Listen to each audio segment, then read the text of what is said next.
I am Daniel Rodriguez, 29 years old, and 4 months ago, I lost my grandmother to Alzheimer's disease. The only thing she specifically left me in her will was her beloved baby grand piano, a 1952 Steinway that had been the centerpiece of our family gatherings for decades. 2 weeks ago, I discovered that my Uncle Richard and his wife Beverly had secretly sold it to pay for their daughter Madison's wedding expenses.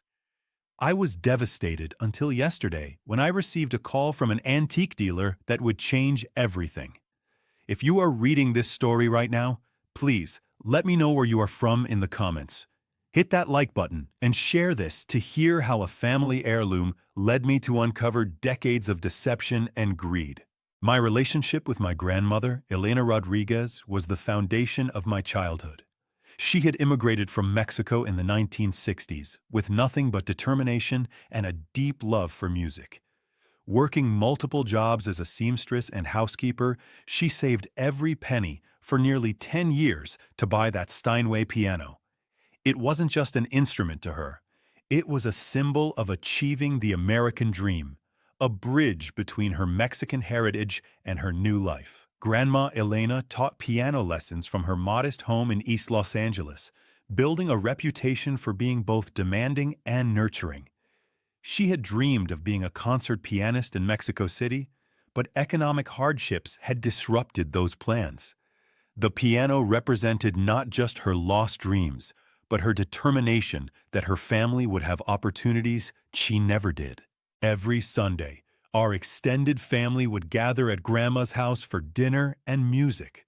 She would play classical pieces while we ate, then encourage each of us to perform something, whether it was a simple scale or a complex sonata.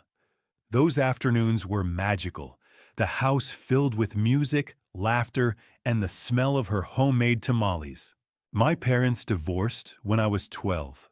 The separation was bitter and drawn out, with custody battles that seemed to go on forever. Through it all, Grandma Elena's house remained neutral territory, a safe haven where I could escape the chaos. She never spoke ill of either parent, instead focusing on teaching me discipline through piano practice and showing me that beauty could exist even in difficult times. My mother, Carmen, remarried quickly after the divorce to Richard Valdez, a successful contractor who owned a construction company. Richard brought his own family dynamic into our lives. His wife Beverly, from a previous marriage, and their daughter Madison, who was 2 years younger than me. From the beginning, there was an obvious favoritism toward Madison in the new blended family structure. Madison was the golden child who could do no wrong.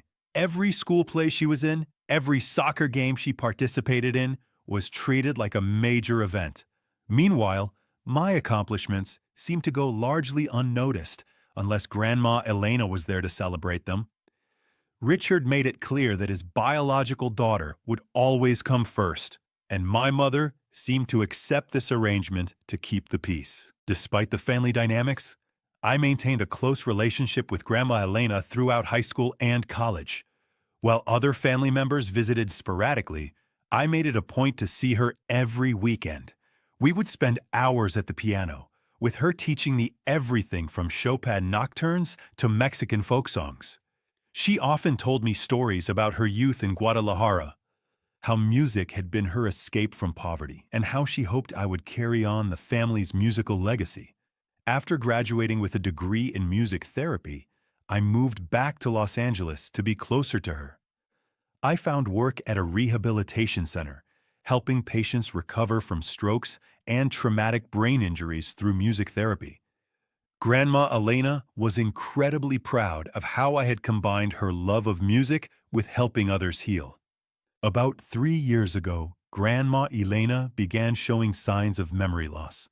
At first, it was small things, forgetting appointments or repeating stories. But gradually, the symptoms became more severe. She would sometimes forget who I was or become confused about where she was. The piano, however, seemed to anchor her. Even on her worst days, she could still play pieces from memory with perfect precision. As her condition worsened, The family had difficult conversations about her care. Richard and Beverly pushed for putting her in a facility, arguing it would be better for everyone. But I fought for in-home care, knowing how much the piano and familiar surroundings meant to her. My mother supported me, and together we arranged for professional caregivers to help during the day, while I stayed with Grandma Elena most evenings and weekends. During those final months, Grandma Elena would often hold my hand while sitting at the piano bench. Even when she couldn't remember my name, she knew I was someone important to her. She would pat the bench beside her, and we would play simple duets together, her muscle memory still intact, even as her mind faded. One evening, about a month before she passed away, Grandma Elena had a moment of clarity. She grabbed my hand with surprising strength and looked directly into my eyes. "Daniel," she said, her voice clear for the first time in weeks. "The piano. Promise me the piano stays with you. It has our family's heart in it. Promise me." I promised, tears streaming down my face. It was the last coherent conversation we had. When Grandma Elena passed away 4 months ago, I was heartbroken, but not surprised. The doctors had prepared us for the inevitable. Her will was straightforward. She left her house to be sold with proceeds divided among her children, some personal items to various relatives, and her savings to charity. But there was one specific bequest that meant everything to me. To my beloved grandson, Daniel Rodriguez, I leave my Steinway piano, which has been the soul of our family gatherings. May it continue to bring music and joy to future generations. Reading those words at the lawyer's office broke me down completely. The piano wasn't particularly valuable compared to some antiques, maybe $30,000 at most, but its sentimental value was immeasurable. It represented my connection to Grandma Elena, to our family traditions, and to the musical heritage she had worked so hard to establish in America. After the funeral, the family began the process of cleaning out her house. I took some personal photographs, books, and small keepsakes, but the piano was too large to move immediately to my small apartment. Uncle Richard suggested storing it temporarily in his garage, as he had the space and equipment to move it safely. Trusting him, I agreed, planning to arrange for professional movers once I found a larger place to live. That decision would haunt me in ways I never could have imagined. Last Saturday was Madison's wedding day. The ceremony was held at an upscale country club with over 200 guests, open bars, and a live orchestra. Everything was extravagant and expensive. Exactly the kind of wedding Richard and Beverly had always dreamed of giving their daughter. I attended out of family obligation, though I felt like an outsider watching Madison bask in the attention and luxury. During the reception, I overheard a conversation between Richard and one of his business partners that stopped me cold. They were standing near the bar, and Richard was gesturing expansively as he often did when he'd been drinking. "This wedding cost me more than I planned," Richard was saying, "but Madison deserved the best. Sometimes you have to make tough decisions about old family stuff to give your kids what they need." His partner, Frank, nodded knowingly. That's what family's about, right? Supporting the next generation. "What kind of old stuff did you have to sell?" "Elena's old piano," Richard replied casually. "Been sitting in my garage taking up space anyway. Madison needed the money for the wedding more than anyone needed an old instrument collecting dust." My blood ran cold. They couldn't possibly be talking about Grandma Elena's Steinway. But the sinking feeling in my stomach told me they were. I approached them, my hands shaking. "Uncle Richard, what piano are you talking about?" Richard turned, his face flushing slightly when he saw me. "Oh, Daniel, didn't see you there. Just talking business with Frank." "You mentioned Grandma's piano," I pressed, my voice barely steady. "What did you mean about selling it?" Richard exchanged an uncomfortable glance with Frank, who mumbled an excuse and walked away. "Look, Daniel," Richard began, his tone becoming defensive. Madison needed help with wedding expenses, and the piano was just sitting there. Beverly and I thought it was the practical thing to do. It wasn't yours to sell, I said, my voice rising despite my efforts to stay calm. Grandma left it to me specifically in her will. Technically, it was in my possession, Richard countered. And your grandmother would have wanted to help Madison on her special day. Family helps family. Where is it? I demanded. Where did you sell my grandmother's piano? Beverly appeared beside Richard, having overheard the raised voices. She was dressed elegantly for the wedding, her smile tight and defensive. Daniel, sweetie, there's no need to cause a scene at Madison's wedding. We can discuss this later. No, I said firmly. We'll discuss it now. You sold something that wasn't yours to sell. Something that was willed to me legally. How could you do that? Richard's expression hardened. Listen, kid, the piano needed expensive repairs anyway. The soundboard was cracking and some of the keys were sticking. We saved you the trouble and expense of dealing with it. That's not your decision to make, I snapped. Even if it needed repairs, it was mine. Grandma Elena trusted me to take care of it. Aleda's been gone for months, Beverly interjected coldly. She's not here to be hurt by practical decisions. The callousness of her statement hit me like a physical blow. She specifically left it to me because she knew I would cherish it, not sell it off for wedding expenses. Madison appeared, radiant in her wedding dress, but clearly annoyed by the commotion. What's going on? People are staring. Daniel is upset about some old piano, Beverly explained dismissively. We'll sort it out after your special day. The piano that was legally willed to me, I corrected. The piano your parents sold without my permission to pay for your wedding. Madison's expression didn't show even a flicker of guilt or sympathy. Look, Daniel, I needed help with wedding costs, and Dad said the piano was just taking up space. It's not like you were using it anyway. You live in that tiny apartment. Bold and fun. To see that piano, unquote. Bold and fun. Her casual dismissal of something so precious to me was the final straw. That piano was my grandmother's most prized possession. She saved for 10 years to buy it, taught lessons on it for decades, and specifically wanted me to have it. And you traded it away for centerpieces and champagne? Don't be so dramatic, Richard said. We can help you find another piano when you're ready. Another piano? I echoed in disbelief. That was a 1952 Steinway that my grandmother bought with her own hands. You can't just replace something like that. The conversation was drawing attention from other wedding guests, and I could see the annoyance growing on their faces. Not because they felt bad about what they'd done, but because I was disrupting Madison's perfect day. We'll discuss this tomorrow, Beverly said firmly. Today is about celebrating Madison. I looked around at their faces. Richard's stubborn defensiveness, Beverly's cold dismissal, Madison's entitled indifference. These people didn't understand or care about what they had taken from me. They saw Grandma Elena's piano as just an old instrument, not as the heart of our family's musical legacy. Fine, I said, my voice deadly calm. We'll discuss it tomorrow, but I want to know exactly where you sold it and for how much.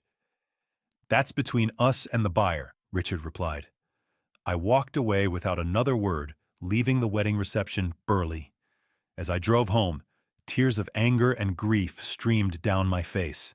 It felt like losing Grandma Elena all over again. The one tangible connection I had to her, the symbol of everything she had worked for, was gone. But beneath the grief, a determination was building. I would find that piano, whatever it took.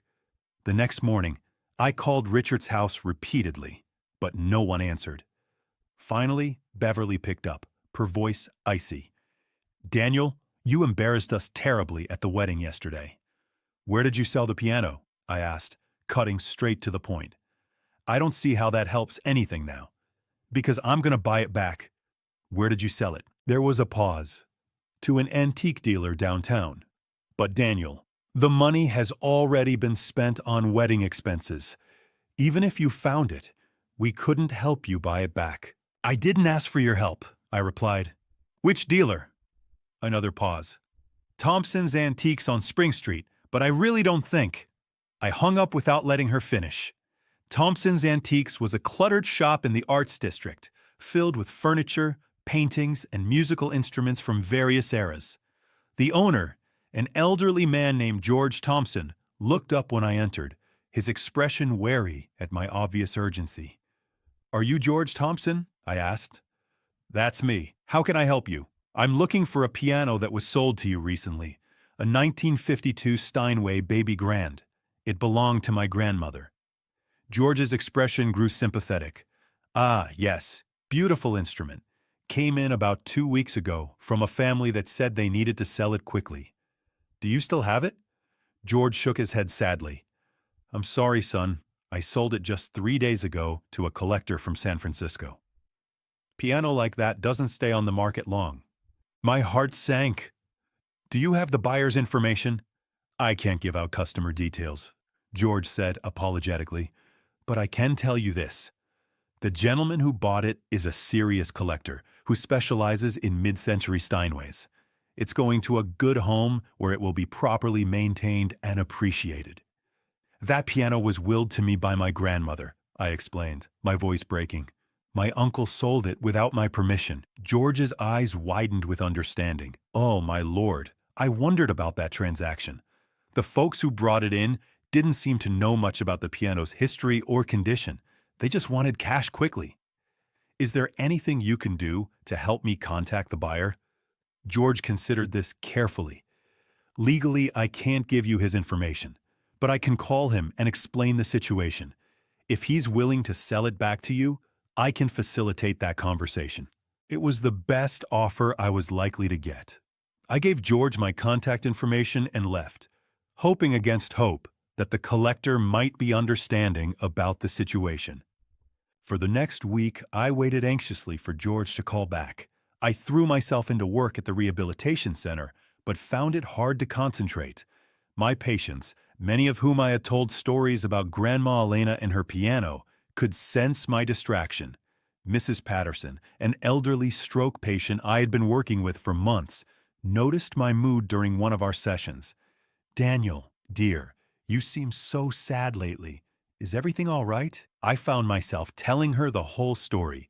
Grandma Lena's death, the piano's significance, the betrayal by my uncle and his family, and my desperate search to recover it.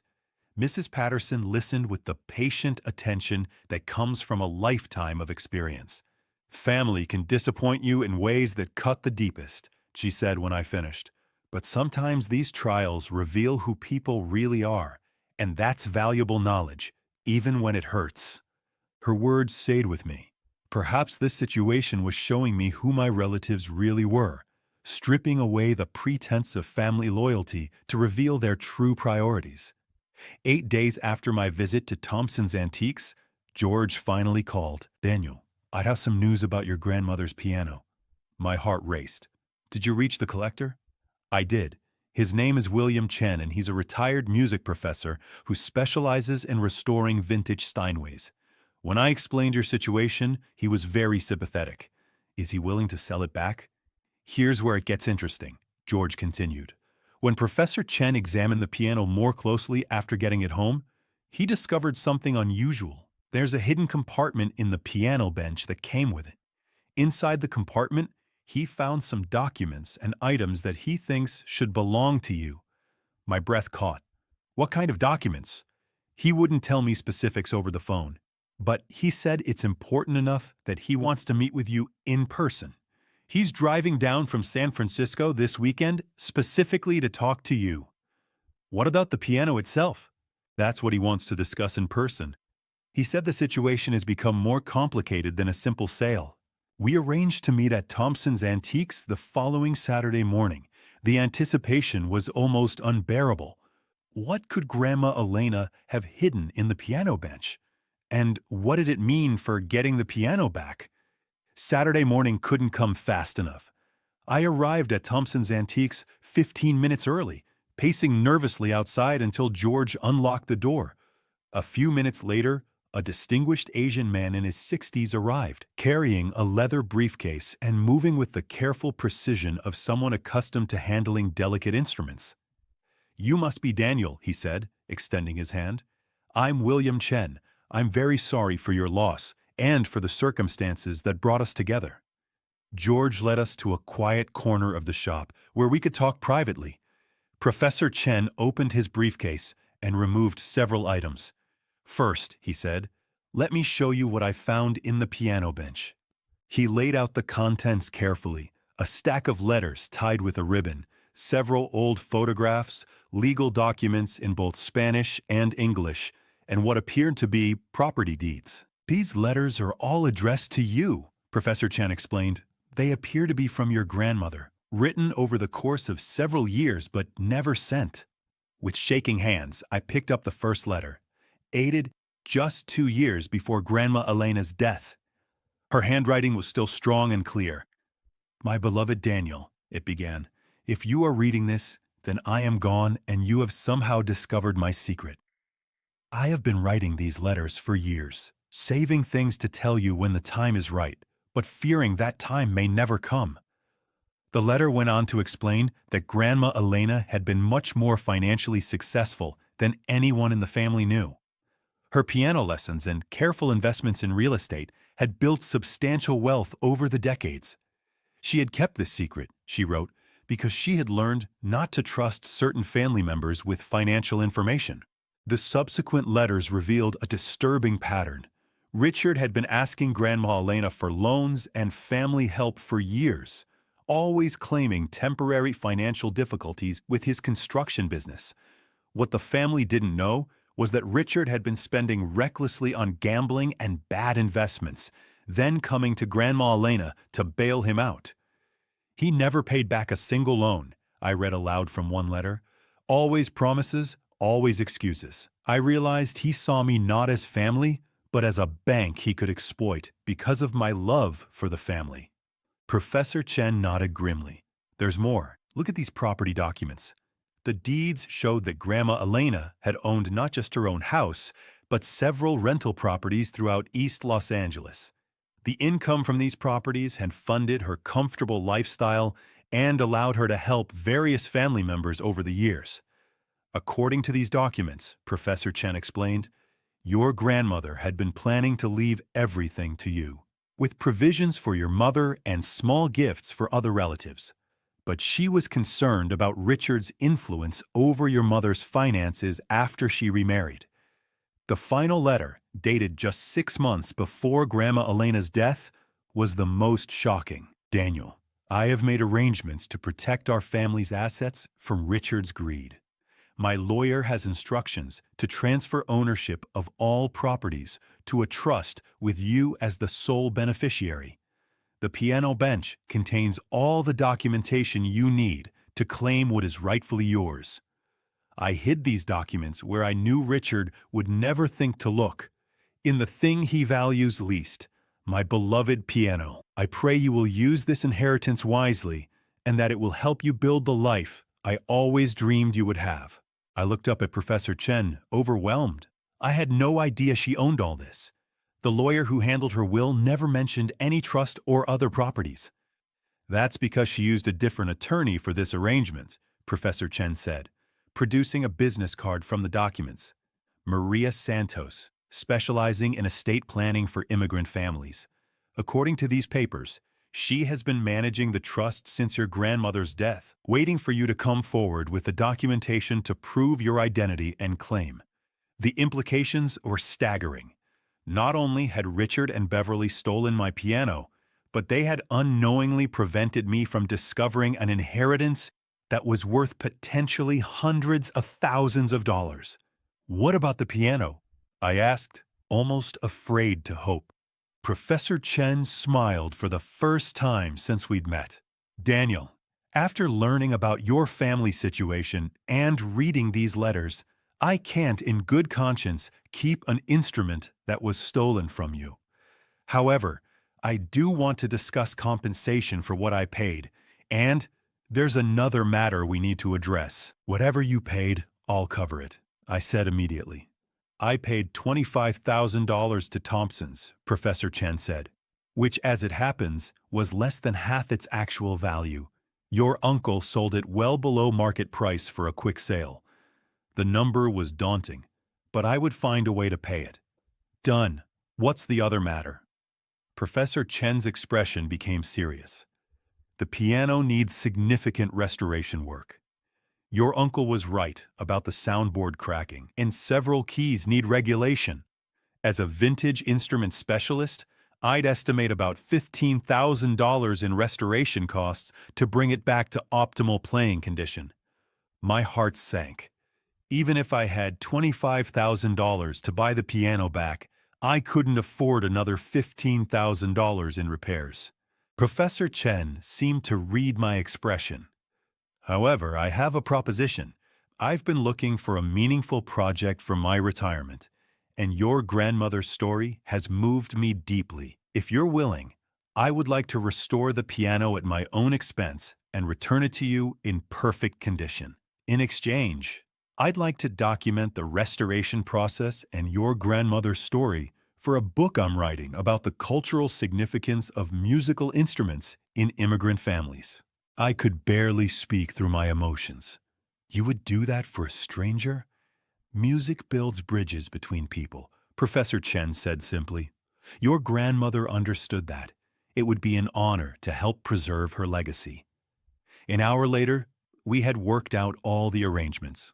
Professor Chen would take the piano back to San Francisco for restoration, a process that would take about 6 months.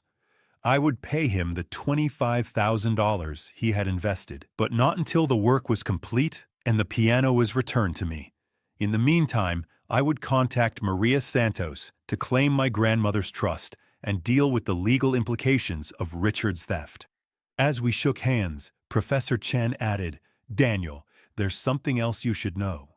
When I examined the piano's history, I discovered it had been previously owned by a concert pianist who performed with the Los Angeles Philharmonic in the 1940s. Your grandmother chose this specific instrument not just for its quality, but because it had already been blessed with a lifetime of professional music making. It has quite a remarkable provenance." Leaving Thompson's Antiques that day, I felt like my world had been turned completely upside down. What had started as a heartbreaking theft had led me to discover not only hidden family wealth, but also the true extent of my grandmother's love and foresight.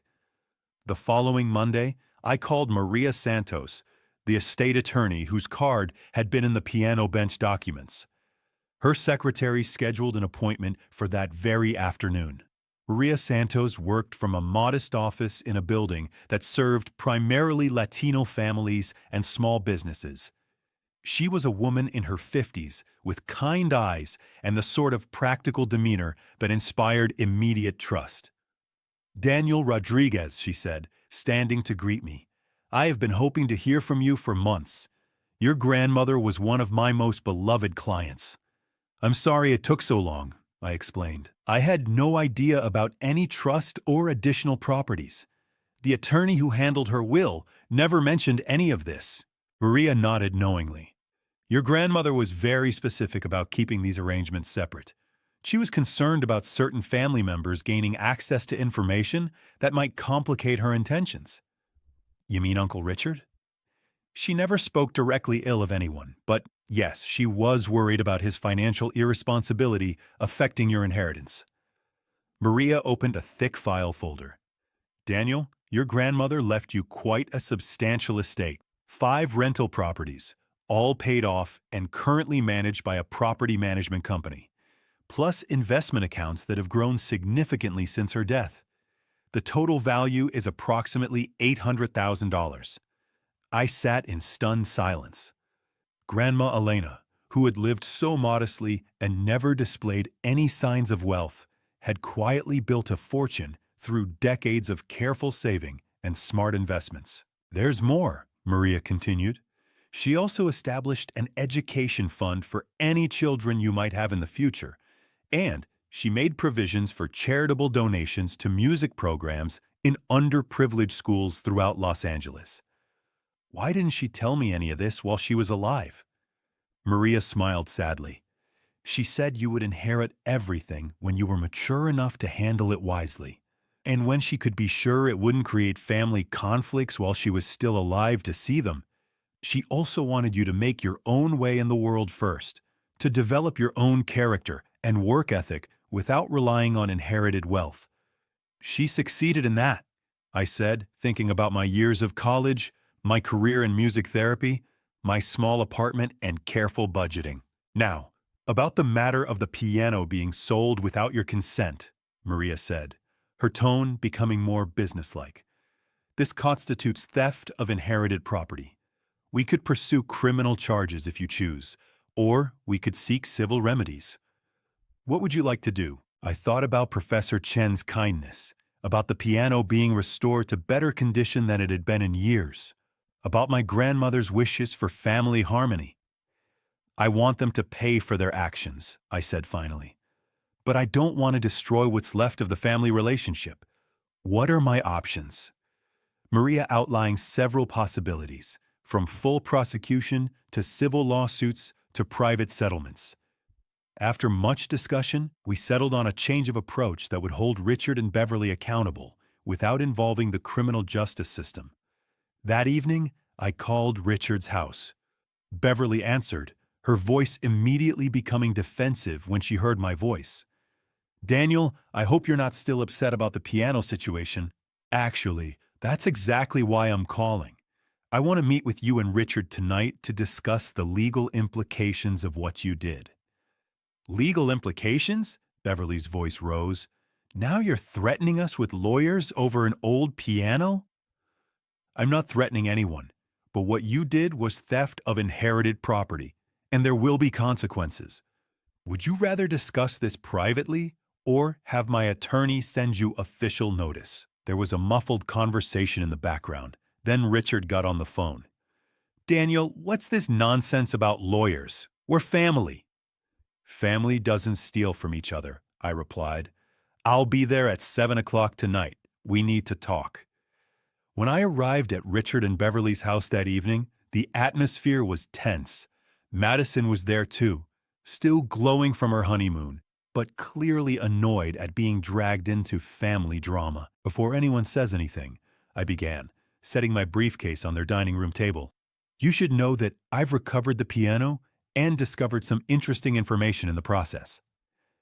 Richard's face darkened. "You bought it back? That was a waste of money, Daniel. We told you we could help you find another one." "This isn't about finding another piano," I said, opening my briefcase. "This is about the fact that when you stole my inheritance, you prevented me from discovering this." I laid out copies of some of the documents from the piano bench. The trust information, property deeds, and bank statements showing the value of what Grandma Elena had left me. The room fell silent as they absorbed the implications. Beverly was the first to speak, her voice barely a whisper. "Elena had all this money? Nearly $1 million in assets," I confirmed. "Hidden in documents that were in the piano bench you gave away with the piano." Richard's blustering confidence evaporated entirely. "We had no idea." "Of course you didn't. Because you saw Grandma Elena as someone you could exploit, not someone you should respect. You never bothered to really know her or understand what she had accomplished." Madison looked confused. "What does this have to do with the piano?" "Everything," I explained. "The piano wasn't just an instrument. It was the key to discovering Grandma Elena's real estate empire, her financial planning, and her wishes for how the family wealth should be distributed." "So what happens now?" Beverly asked nervously. I pulled out a legal document that Maria Santos had prepared. "Here's what's going to happen. First, you're going to reimburse me the $25,000 I paid to recover the piano. Second, you're going to make a $50,000 donation to the Elena Rodriguez Music Education Fund that I'm establishing in Grandma's honor. Third, Richard is going to publicly acknowledge what he did and apologize to the entire family." "That's outrageous," Richard exploded. "We don't have that kind of money." "You had enough money to throw a $30,000 wedding," I countered. "And, according to the documents I found, you owe Grandma Elena's estate over $60,000 in unpaid loans anyway. She kept records of every penny you borrowed and never repaid." Beverly looked stricken. "She never asked us to pay those back." "Because she loved the family more than she loved money. But that doesn't erase the debt." Madison finally seemed to grasp the magnitude of the situation. "Dad, did you really borrow that much money from Grandma Elena?" Richard couldn't meet her eyes. It was always meant to be temporary help. The business was struggling. "The business was struggling because you were gambling," I said, producing more documents from the piano bench. "Grandma Elena knew about your poker games and your trips to Vegas. She documented everything because she was worried about the impact on the family finances." The confrontation continued for over 2 hours, with Richard alternately denying, justifying, and finally admitting to years of financial irresponsibility. Beverly seemed genuinely shocked to learn the extent of her husband's deception, while Madison gradually realized that her expensive wedding had been funded by stolen property and her father's exploitation of an elderly woman's generosity. "I can't believe you never told me about the loans from Grandma Elena," Beverly said to Richard, her voice shaking. "All those years I thought your business was doing well." "It was doing well," Richard protested weakly. "Just had some cash flow problems." $60,000 in cash flow problems, I interrupted, that you never intended to pay back? Madison looked stricken. Did my wedding really cost that much? Was it all from money you borrowed?" Richard couldn't answer her directly, which was answer enough. "Here's what's going to happen," I said, placing the settlement agreement on the table. "You have 30 days to agree to these terms, or I'll pursue full legal action for theft, fraud, and recovery of all outstanding debts to the estate. The choice is yours." Beverly picked up the document and read it carefully. "Richard, we have to sign this. What we did was wrong. And Daniel would be within his rights to have us arrested." "It's not that simple," Richard began, but Beverly cut him off. "It is exactly that simple. We stole something that belonged to Daniel, and we need to make it right." Madison, who had been quiet during most of the confrontation, finally spoke up. "Dad, I'll help pay back the money for the wedding. I didn't know it was stolen, but I benefited from it, so I should help fix it." It was the first sign of accountability I had seen from any of them, and it gave me hope that the family relationships might eventually heal. Over the following weeks, Richard and Beverly struggled to meet the settlement terms, but they managed to arrange payment plans and secure loans to cover the restitution. Richard's public apology to the family was awkward and clearly painful for him, but it was necessary for everyone to understand what had really happened. Madison followed through on her promise to help repay the wedding costs, taking a second job and selling some of the expensive gifts she had received. Her husband, initially angry about the situation, eventually came to respect her integrity in taking responsibility for something she hadn't known was wrong. My mother, Carmen, was devastated to learn about Richard's years of deception and financial exploitation of Grandma Elena. She had always wondered why her mother seemed reluctant to discuss Richard's business dealings, not realizing that Grandma Elena had been protecting her from difficult truths. "I should have seen the signs," my mother said during one of our long conversations about the situation. "Mom was always so careful with money, but she would get quiet whenever Richard asked for help. I thought she was just being cautious." "She was protecting you," I assured her. "She knew that if you knew the full extent of Richard's problems, it would put you in an impossible position." 6 months later, Professor Chen called to let me know that the piano restoration was complete. I drove up to San Francisco to see it, bringing my mother with me for the occasion. When we walked into Professor Chen's workshop and saw the Steinway gleaming under the soft lights, we both broke down in tears.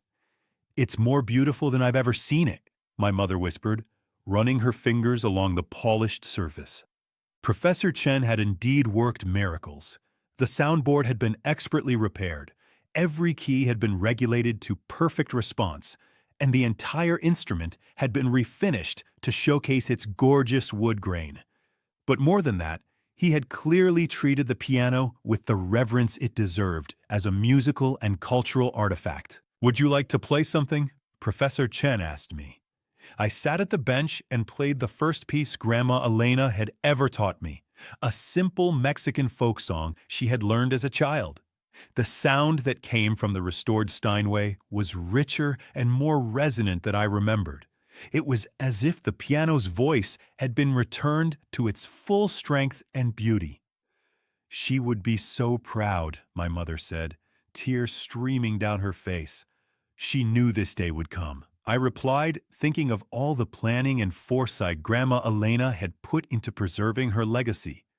She trusted that everything would work out the way it was supposed to. The piano now sits in my new home, a house I was able to purchase with part of my inheritance, specifically chosen for its large living room that could accommodate the Steinway. Every Sunday, I host family dinners, just as Grandma Elena used to do, with music as the centerpiece of the gathering. My relationship with Richard and Beverly remains strained, but has slowly begun to heal. Richard has finally gotten professional help for his gambling addiction and has been making regular payments on his debt to the estate. Beverly has become one of the strongest supporters of the Elena Rodriguez Music Education Fund, volunteering her time to help organize fundraising events. Madison has surprised everyone with her personal growth following the wedding incident. She has become genuinely interested in learning about Grandma Elena's life and legacy, asking to hear stories about her immigration journey and her struggles to build a life in America. She's even started taking piano lessons, saying she wants to understand what the music meant to her family. The most unexpected development has been my friendship with Professor Chen, who has become both a mentor and a collaborator. We are working together on a book about the cultural significance of musical instruments in immigrant families, using Grandma Elena's story as the central narrative. The project has connected us with dozens of other families who have similar stories of musical instruments serving as bridges between their heritage and their American dreams. I've also expanded my work in music therapy, using part of my inheritance to establish a nonprofit organization that provides music therapy services to elderly patients with dementia and Alzheimer's disease. The program is named after Grandma Elena, and many of our therapy sessions involve family members playing together on donated pianos and other instruments. 1 year after recovering the piano, I received a letter from Harold Jackson, the pawn shop owner who had first called me about the watch in the original story I heard. He had seen an article about my experience and wanted to share his own thoughts about family heirlooms and the importance of preserving them. "Objects carry the souls of the people who love them," he wrote. "Your grandmother's piano was never just wood and strings. It was her dreams, her sacrifices, her hopes for your future. By fighting to recover it, you honored not just her memory, but the memory of every immigrant who gave up everything to build something better for their children." As I sit here now, writing this story with the sound of my girlfriend practicing scales on Grandma Elena's piano in the background, I reflect on how a single act of betrayal led to discoveries I never could have imagined. The theft of the piano was devastating, but it ultimately revealed truths about my family, my grandmother's love, and my own strength that might have remained hidden forever. But this isn't where the story ends. In fact, the most surprising developments were yet to come. About 18 months after recovering the piano, I received an unexpected phone call that would add another layer to this already complex family saga. The caller identified herself as Dr. Sarah Martinez, a genealogist and historian who had been researching Mexican-American families in Los Angeles for a documentary project. "Mr. Rodriguez," she said, "I've been following your grandmother's story through the Music Education Fund you established, and I believe I may have discovered something significant about your family's history that your grandmother may not have known herself. Intrigued, I agreed to meet with Dr. Martinez at her office at UCLA, where she worked as a professor of Chicano studies. What she revealed would completely reshape my understanding of Grandma Elena's life and the true significance of her piano. During my research into mid-20th century Mexican immigration patterns, Dr. Martinez explained, I came across some fascinating documents in the Los Angeles City Archives. It appears your grandmother's piano has an even more remarkable history than Professor Chen discovered. She showed me a series of photographs and documents dating back to the 1940s. This piano was originally owned by Maria Esperanza Vázquez, one of the most celebrated Mexican-American composers and performers of her generation. She was known as the Nightingale of East LA and played regularly at the Ambassador Hotel and other prestigious venues throughout Los Angeles. My heart raced as I absorbed this information. Are you saying Grandma Elena's piano belonged to a famous musician before her? Not just any musician, Dr. Martinez continued. Maria Esperanza was a pioneering advocate for Mexican-American rights and used her music to bridge cultural divides during a very difficult time for Latino communities in LA. When she passed away in 1951, her estate was sold to cover debts, and the piano went to a music store. That must be where Grandma Elena found it, I said, remembering her stories about searching for months to find the perfect instrument. Exactly, but here's where it gets even more interesting, Dr. Martinez said, pulling out another document. According to my research, Maria Esperanza was actually your great-great-aunt. Your grandmother's grandfather and Maria's father were brothers. I stared at her in disbelief. You're telling me that Grandma Elena unknowingly bought back a piano that had belonged to her own family? It appears so. The piano came full circle, drawn back to the family through what can only be described as an incredible coincidence, or perhaps something more meaningful than chance.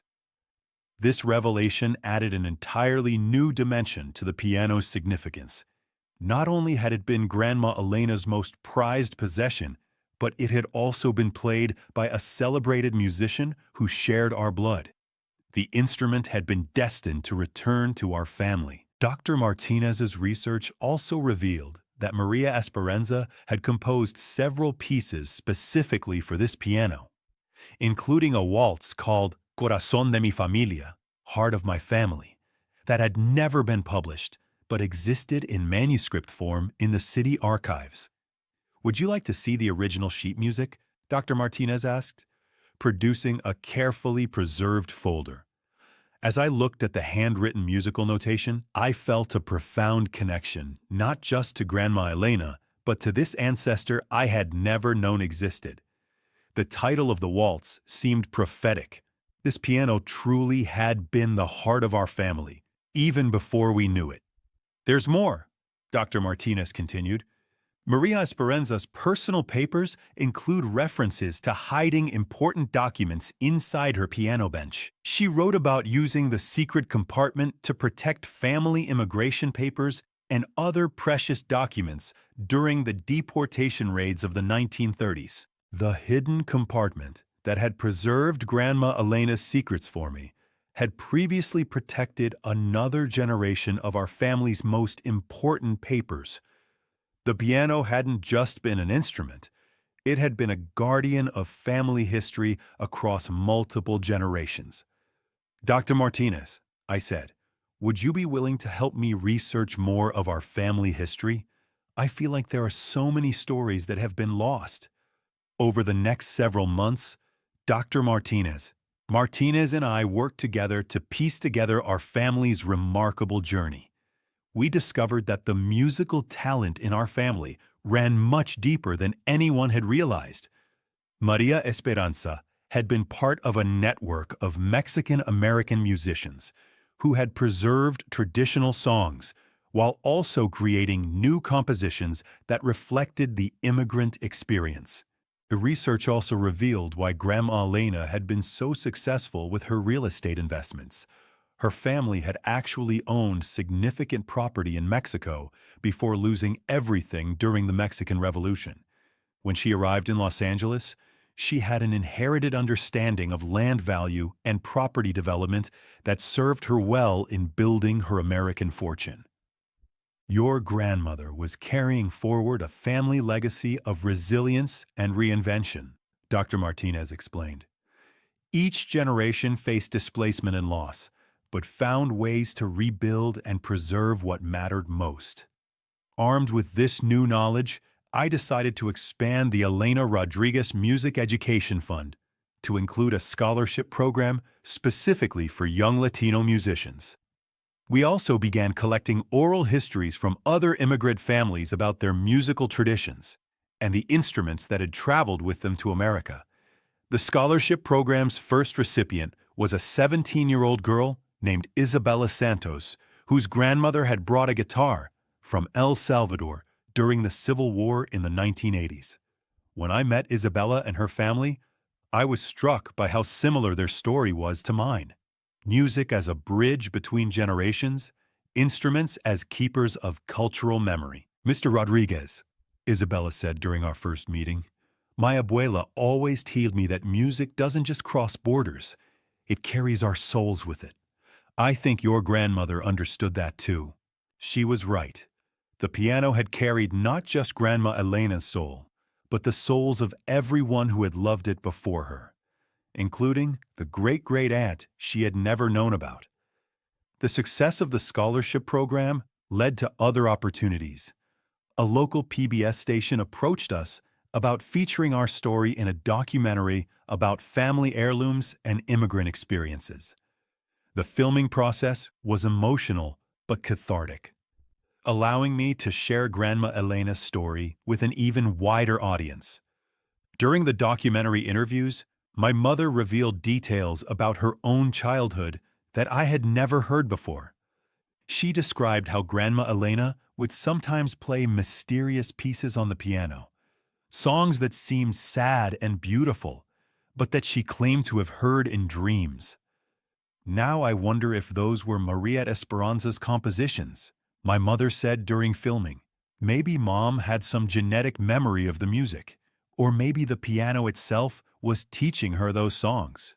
The documentary, titled Notes from Home, Music and Memory in Immigrant Families, premiered at the Los Angeles Film Festival and won an award for Best Short Documentary.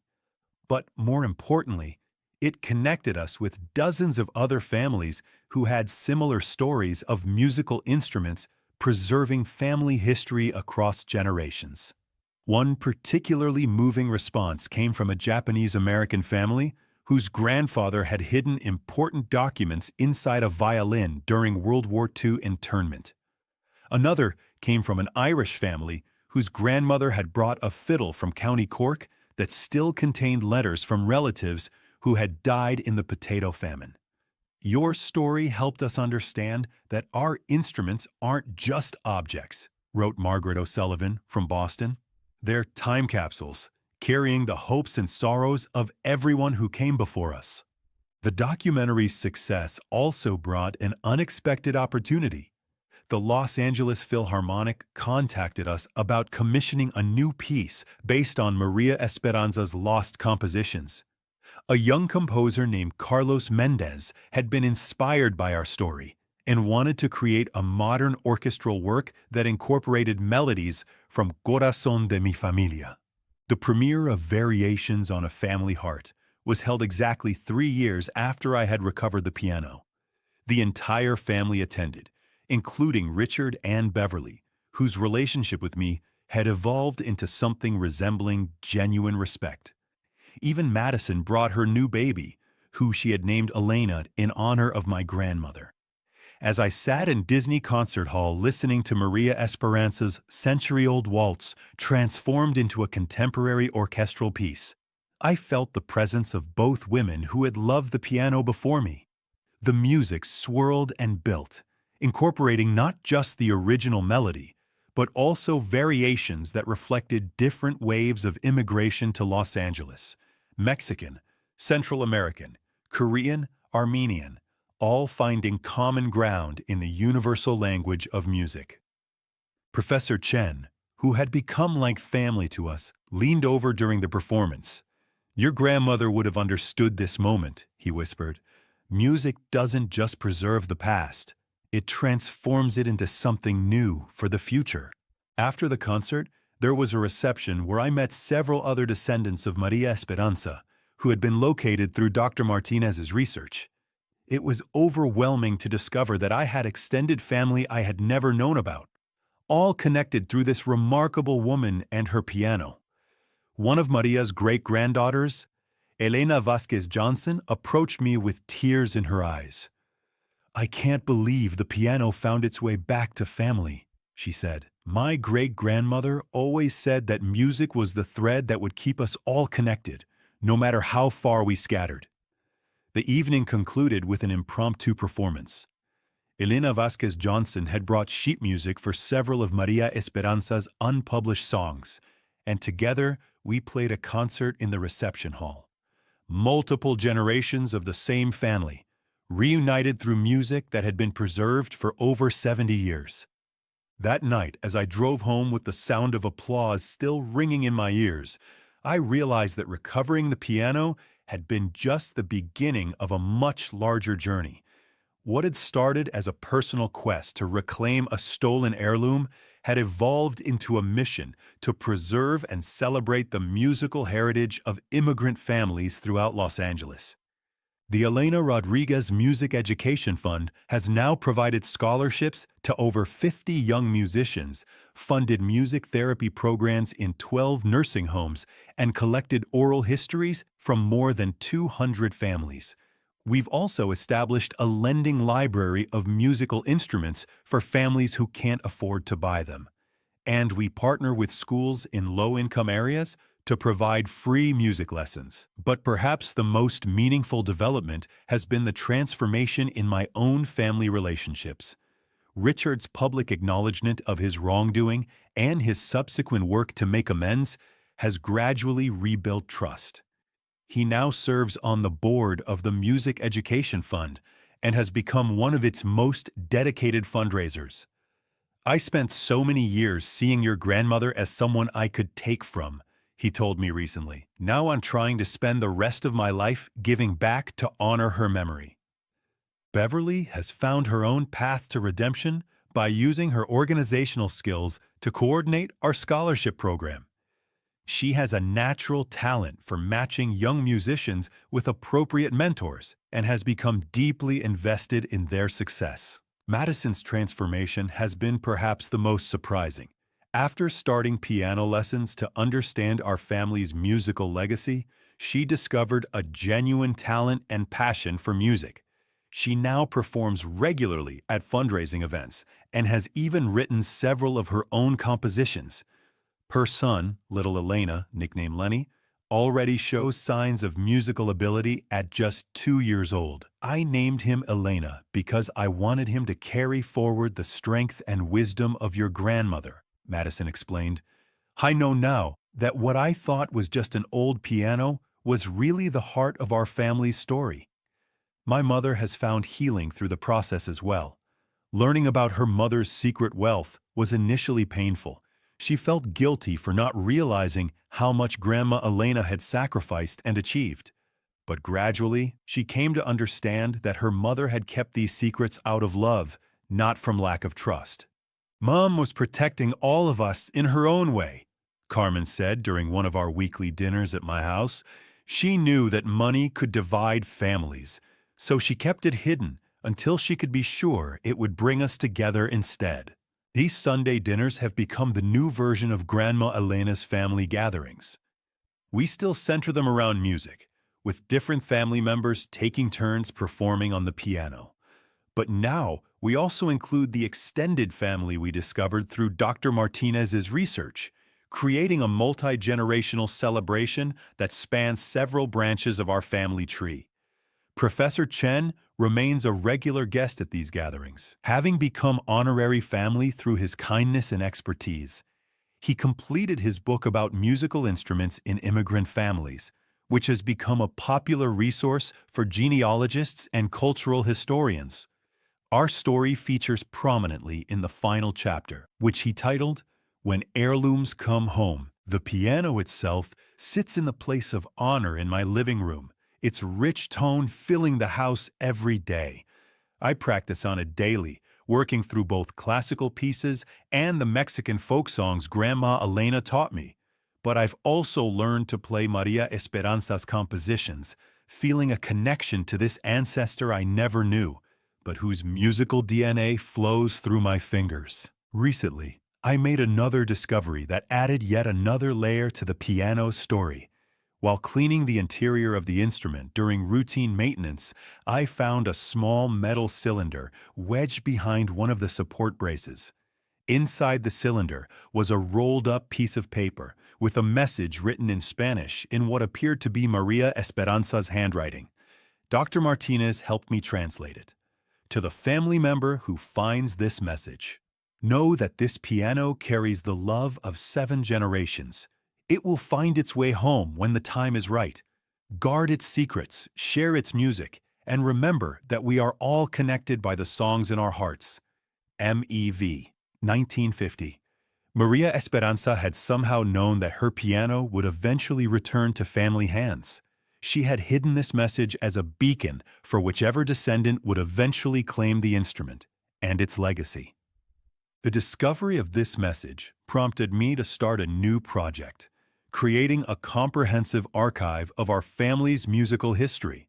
Working with Dr. Martinez and several other researchers, we're collecting recordings, sheet music, photographs, and stories from every branch of our extended family tree. We've discovered musicians and music teachers scattered across 3 countries and 4 generations.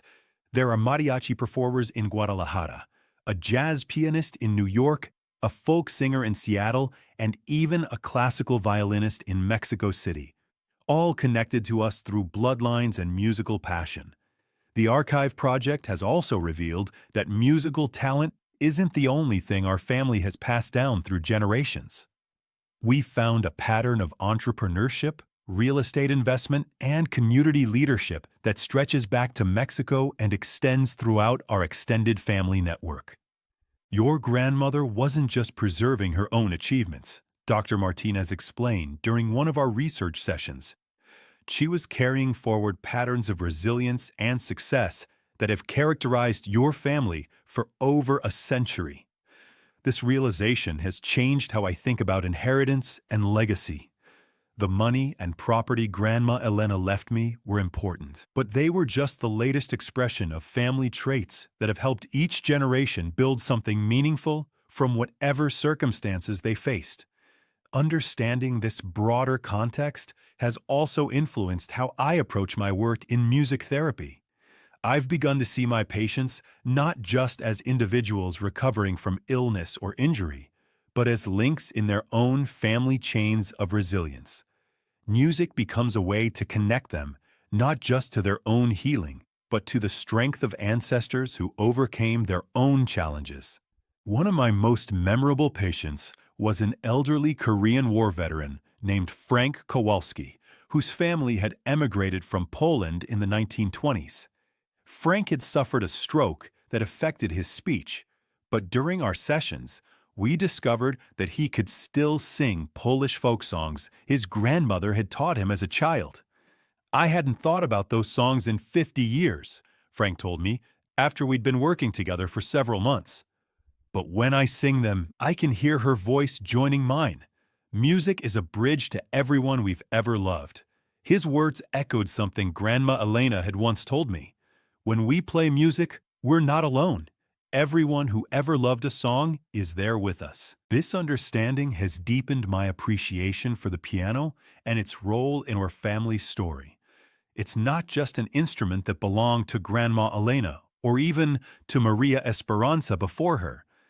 It's a vessel that has carried the musical DNA of our entire family lineage, preserving songs and stories that might otherwise have been lost. The piano bench continues to serve as a repository for family documents, but now it holds materials from multiple generations. Alongside Grandma Elena's letters and Maria Esperanza's compositions, there are now photographs from our scholarship recipients, letters of gratitude from music therapy patients, and recordings of family performances from our Sunday dinners. I've also begun the practice of writing my own letters to future generations, following Grandma Elena's example. These letters document not just the events of our time, but the values and dreams I hope will continue to guide our family long after I'm gone. To the family member who opens this piano bench in the future, I wrote in my most recent letter, "You are part of a story that began long before your birth and will continue long after your death. This piano has witnessed celebrations and sorrows, preserved secrets and shared songs, connected strangers and reunited families. Whatever challenges you face, remember that you carry the strength of everyone who loved this music before you. Use that strength wisely and add your own chapter to our family song." The journey that began with the theft of a piano has become something much larger than I ever could have imagined. What seemed like an ending, the loss of my connection to Grandma Elena, became a beginning that revealed connections stretching back generations and forward into the future.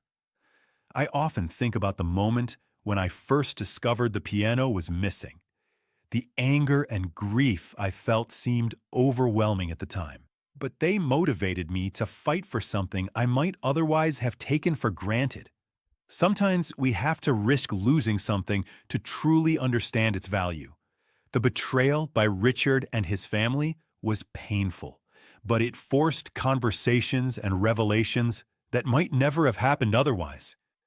The legal and financial settlements were important, but the real healing came through the process of accountability and forgiveness that followed. Professor Chen's kindness in restoring the piano taught me that strangers can become family when they share your values and respect your story. Dr. Martinez's research showed me that our individual stories are part of larger narratives that connect us to communities we didn't even know existed. The scholarship recipients and music therapy patients have taught me that when you use your resources to help others pursue their own dreams, you multiply the impact of your inheritance beyond anything money alone could achieve. But perhaps the most important lesson has come from the piano itself. This instrument has shown me that love is not diminished by being shared. It's multiplied. Every person who has played this piano, from Maria Esperanza to Grandma Elena to me to the young musicians who practice on it now, has added something to its voice without taking anything away from what came before. As I finish writing this story, I can hear the sounds of preparation for tonight's Sunday dinner. My girlfriend is setting the table, while Madison's son Lenny plays with toy instruments on the floor. Richard is tuning his guitar. He's recently taken up music as part of his personal healing journey.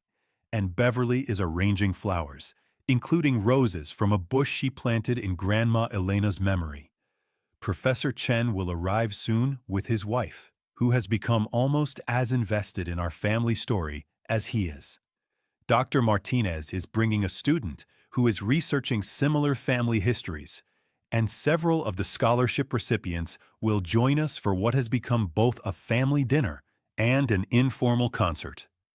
The piano waits in the center of it all, its polished surface reflecting the warm light of late afternoon.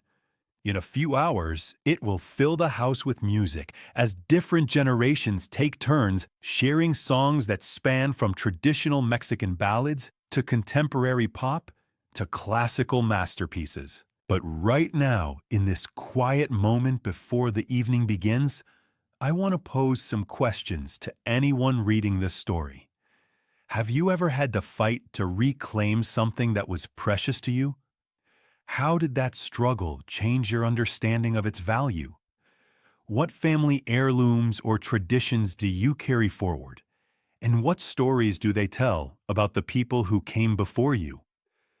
If you discovered that a relative had been keeping major secrets, even well-intentioned ones, how do you think you would react? Have you ever experienced a situation where what seemed like a betrayal or loss actually led to discoveries that were ultimately positive?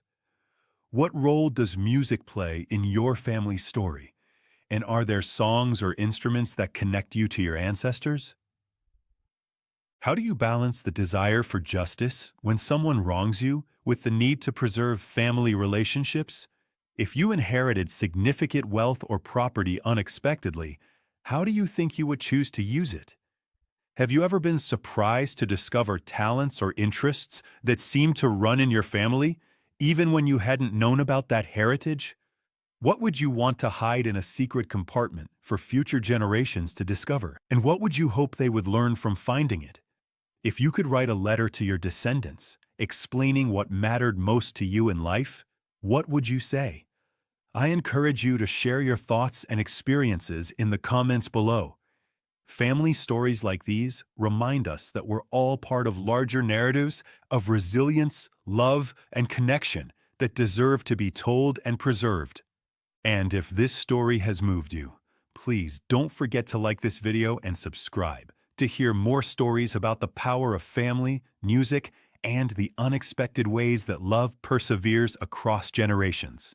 Share this video with someone who might find hope in learning that sometimes our greatest losses can lead to our most meaningful discoveries. The notification bell will ensure you don't miss future stories, and your engagement in the comments helps these important family narratives reach others who might need to hear them. Together, we can build a community that values the preservation of family history and the courage it takes to stand up for what matters most. Thank you for taking this journey with me, for listening to my grandmother's story, and for understanding that the fight to preserve our family's treasures is really a fight to preserve the best parts of ourselves.